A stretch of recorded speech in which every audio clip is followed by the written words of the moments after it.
Dr. Reisa dan juga Ariel Noah. Nah, tadi nggak cuma mitos dan fakta nih dari yang kita dapetin dari netizen. Kita juga punya beberapa pertanyaan yang pengen langsung ditanyain ke Dr. Reisa sama Ariel. Mungkin gue ke Dr. Reisa dulu kali ya. Dr. Reisa, pertanyaannya tapi masih seputar COVID nih kalau untuk Dr. Reisa ya.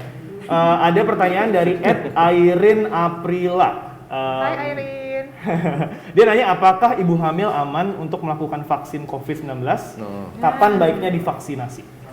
Syukur alhamdulillah di Indonesia sekarang kita sudah diperkenankan ya ibu hamil untuk vaksin COVID-19 kalau sudah memasuki trimester kedua, which usia kehamilannya lebih dari 12 minggu dan tidak sedang mengalami gangguan penyakit dan tidak ada tanda-tanda preeklamsi, hipertensi dan lain-lain. Jadi boleh vaksin ibu hamil ya, monggo. Dan vaksinnya juga sudah banyak tersedia. Jadi silahkan cari yang terdekat yang tersedia untuk ibu hamil.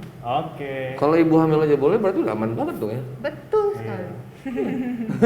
Sama ini dok, ada nih yang sempat nanya, gue pengen vaksin A karena lebih bagus dari vaksin B, gitu. Atau vaksin C nih, mumpung ada di sini nih, gitu. Gimana dok? Ya zaman sekarang orang enak ya bisa milih. Kita berdua nggak bisa ya. Yang ada aja. Aku pertama kali vaksin udah bersyukur banget tuh bulan Januari kan. Wah bersyukur banget Indonesia akhirnya dapat vaksin karena waktu itu juga nyari vaksin susah banget kan. Nah akhirnya pemerintah kan berusaha sebisa mungkin untuk nyediain berarti 440-an lah juta dosis vaksin untuk 2 kali penyuntikan kan untuk sesuai target sasaran. Jadi kan nggak mungkin dibeli cuma dari satu produsen. Nah makanya dia banyak banget mereknya karena mau nggak mau harus beli memenuhi kebutuhan itu secepat mungkin. Rebutan ya berarti kan? Berebutan dari semua negara juga kan rebutan vaksin sekarang. Syukur alhamdulillah Indonesia sekarang banyak, makanya ada hibah dari negara lain, ada bantuan, ada yang bisa dibeli juga. Nah akhirnya banyak sekarang mereknya, tapi banyak merek bukan berarti terus kita jadi milih-milih atau banding-bandingin merek. Ya karena semuanya sama-sama kasih proteksi kok. Ya kan syukur alhamdulillah aku sama Ariel nih pakai yang merek yang nggak bisa milih dulu aja. Alhamdulillah sampai sekarang kan ya nggak bisa merek. Jadi nggak usah milih-milih, semuanya sama memberikan proteksi yang sama supaya kalau sampai terinfeksi pun amit-amit itu gejalanya biasanya lebih ringan dibandingkan yang belum pernah vaksin. Dan benar-benar terbukti untuk mengurangi angka keparahan, angka sampai dirawat di rumah sakit atau ICU, dan benar-benar menurunkan angka resiko kematian karena COVID-19. Jadi jangan pilih-pilih vaksin, udah vaksin yang ada langsung aja cus. Benar. Thank you. Banyak yang milih ya benar. Bener kan? Jangan sampai milih-milih nunda-nunda. Nggak jadi-jadi Nggak jadi-jadi udah kena duluan. Amit-amit kan. Sekarang Ariel. Ya. Ada pertanyaan dari @Farid Tamsil. Pasti bukan mengenai vaksin kan?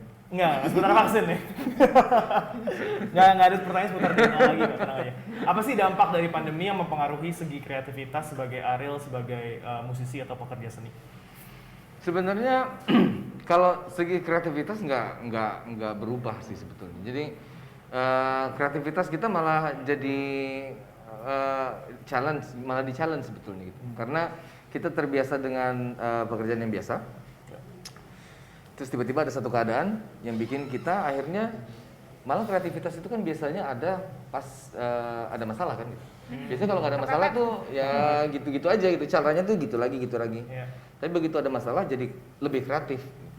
Cuman memang yang berbeda itu ya itu tadi kalau masalah kerjaannya mungkin ada dampaknya ya. Udah pasti. Gue kayaknya paling terakhir nih ntar pekerjaannya, maksudnya kan karena pekerjaannya kan mengumpulkan orang banyak gitu.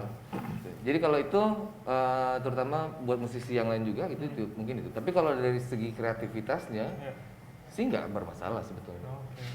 Tapi kan sekarang ada ini nih, festival online gitu banyak kan ya? Jadi sebenarnya kalau dari sisi seniman gitu pas lihat, jadi banyak ada yang baru gitu malah. Kayak kemarin kita sempat bikin video klip dari rumah masing-masing, jadinya bagus. Yang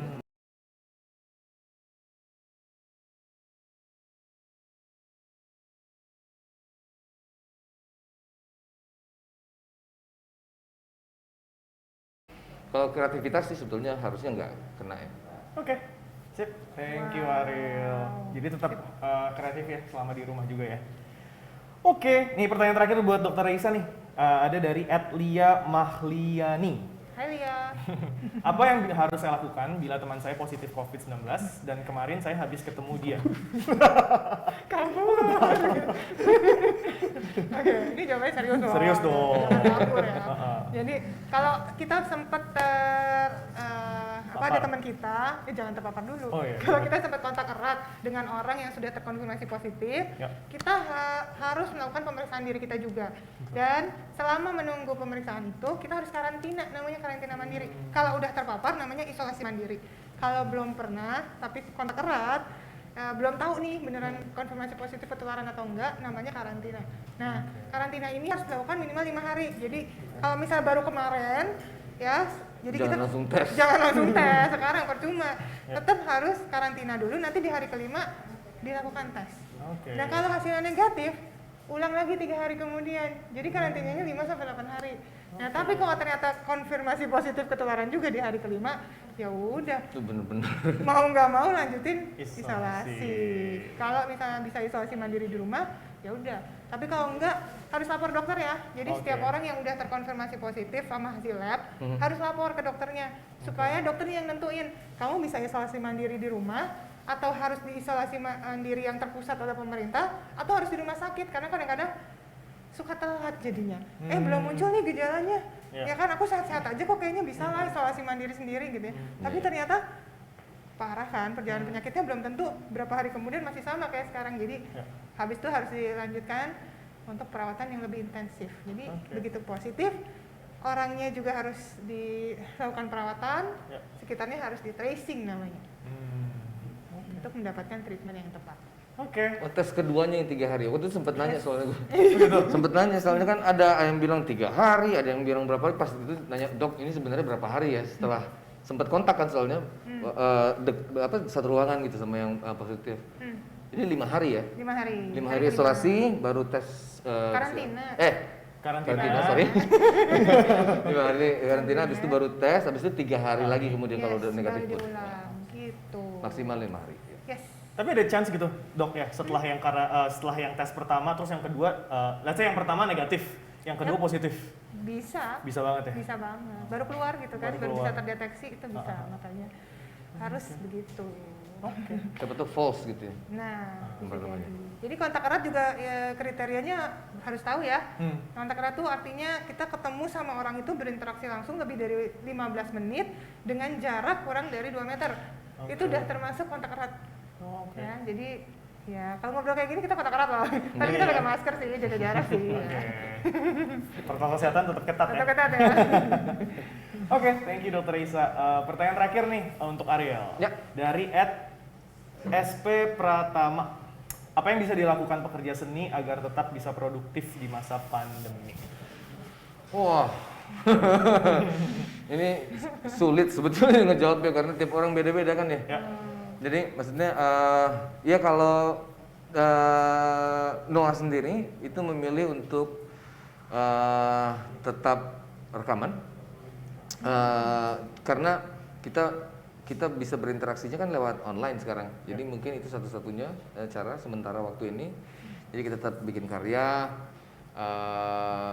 diperdengarkan, terus di situ kan mulai bisa ada keuntungan juga kan soalnya di situ. Apalagi ya, mungkin kalau musisi plus public figure lebih banyak lagi yang bisa dilakuin. Memang agak susah sih kalau memang pure musisi aja ya, karena apalagi kalau misalnya musisi yang kayak saya dulu kan sempat jadi band cafe. Kalau cuman di situ doang kan agak susahnya adalah kalaupun di online mungkin belum banyak yang kenal, belum banyak yang tahu gitu.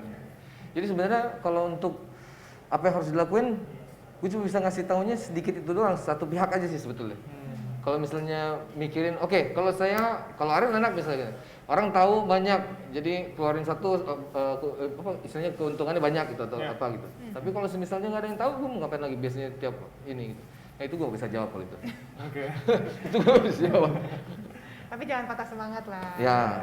Sebenarnya mungkin ini kali dok ya. apa? Cepat-cepat aja divaksin semua gitu. Habis itu kita bisa kerja lagi semua. Itu benar. Yang penting prokes juga. Jadi apa yang kita usahakan untuk kasih tahu ke semua orang sejak setahun belakangan ini, kita tuh benar-benar kuncinya adalah prokes plus vaksinasi. Ya. Karena itu yang sebenarnya membuat kita aman, bisa tetap terus aktif, tetap terus produktif, tapi aman dari COVID-19. Jadi tetap berkarya, jangan patah semangat, prokesnya ya diperketat lagi. Gitu. Setuju Gitu kan? banget. Betul ya? Setuju nggak? Setuju nggak? Setuju ya? Iya, setuju, makanya cepetan vaksin, habis itu kita bisa berkegiatan lagi. Manggung lagi. Manggung lagi. Ya. Udah gak sabar kan ya pengen ngeliat Nih, Noah sahabat tampil Noah lagi. udah Yoi. pada nungguin kapan gitu. Kan banyak juga, maksudnya selain musisi pasti banyak juga yang nggak bisa yang benar-benar nggak bisa bekerja gitu dengan keadaan ini. Jadi mungkin mereka juga sama berharap, jadi mudah-mudahan udah banyak yang vaksin, habis itu mereka bisa kerja lagi gitu Ya, kan. Benar. ya, ya. Bisa ada konser lagi. Tapi nggak cuma sahabat Noah aja, sahabat Reisa juga. Aduh, please dong jadi sahabat aku ya. Ini ada sahabat TikTok, sahabat Noah, sahabat Reza juga ya. Betul. Oke, ini nggak kerasa nih udah habis pertanyaannya ya. Habis. Gokil, pengen banget padahal ngobrol-ngobrol lebih lanjut tentang mitos dan fakta maupun pertanyaan dari teman-teman semua yang ada di rumah seputar vaksinasi dan COVID-19. Tapi mungkin kalau misalnya saya bisa summarize ya, jadi intinya ada dua sebenarnya.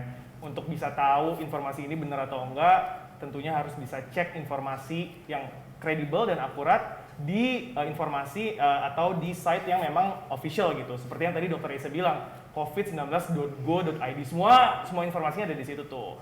Sama yang terakhir, harus protokol kesehatan, mencuci tangan, menggunakan masker, dan juga apa dok yang terakhir dok? Menjaga jarak. Menjaga jarak, itu dia intinya. Nah, sebagai salah satu bentuk kolaborasi TikTok Indonesia, kita juga punya nih hashtag challenge dengan hashtag lawan COVID-19. Teman-teman semua bisa ngecek di TikTok untuk bisa konsultasi nih ke dokter-dokter yang kita udah kolaborasiin.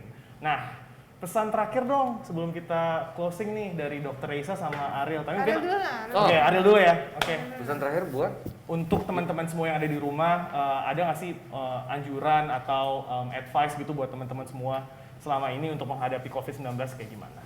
Waduh, susah. Anjurannya Yang dari hati dong, terlalu dari beragam soalnya. Cuman yang saya tahu pasti gini, terkait dengan soal kreativitas, yang saya tahu pasti bahwa kadang-kadang keterbatasan itu yang menimbulkan kreativitas sebetulnya. Jadi nggak ada alasan untuk jadi nggak kreatif sebetulnya. Malah ini saatnya untuk kita bisa sekreatif mungkin mengakali keadaan ya, itu untuk berkarya. Terus seperti yang saya tahu aja gitu, secara kacamata orang umum, mudah-mudahan lebih banyak lagi yang divaksin dan lebih cepat. Ya. Karena waktu itu sempat ngobrol sama Kang Emil. Kang Emil bilang kayaknya ini udah nggak ada cara lagi, kalau pengen secepatnya semua bekerja dengan normal harus vaksin semua. Jadi yang saya tahu itu, jadi saya juga berharap mudah-mudahan semua orang secepatnya divaksin sehingga kita semua bisa cepat bekerja lagi. Amin. Amin. Terima kasih. Oke, kalau Dr. Reisa? Oke, buat semuanya sahabat TikTok ya yang udah ikutan dari tadi, semoga tercerahkan. Jadi semua mitos-mitos yang ada di luar sana jangan dipercaya lagi ya. Selalu percayakan dari sumber yang memang kredibel dan jangan kemakan hoax lagi. Kita udah tahu banyak korban yang kemakan hoax dan akhirnya tobat. jadi manfaatkanlah apa yang ada, kita gunakan prokes kita, manfaatkan vaksin ya, secepatnya bisa vaksin. Kemudian juga jangan beradu argumen lagi karena ini saatnya kita bersatu melawan musuh yang sama, yaitu COVID-19. Oke, tepuk tangan dong dari rumah masing-masing nih. Terima kasih Ariel, Noah. Sama-sama. Sukses selalu, sehat. Terima kasih. Dr. Reisa, Amin. selamat menjalankan tugas. Terima kasih. Menjadi juru bicara pemerintah untuk penanganan COVID-19. Senang banget malam ini kita bisa ngobrol-ngobrol untuk bisa ngobrolin tentang mitos dan fakta seputar vaksinasi dan COVID-19. Saya Agung Pamungkas dari TikTok Indonesia, pamit, selalu jaga kesehatan dan selalu perketat protokol kesehatan. Sampai jumpa. Dah.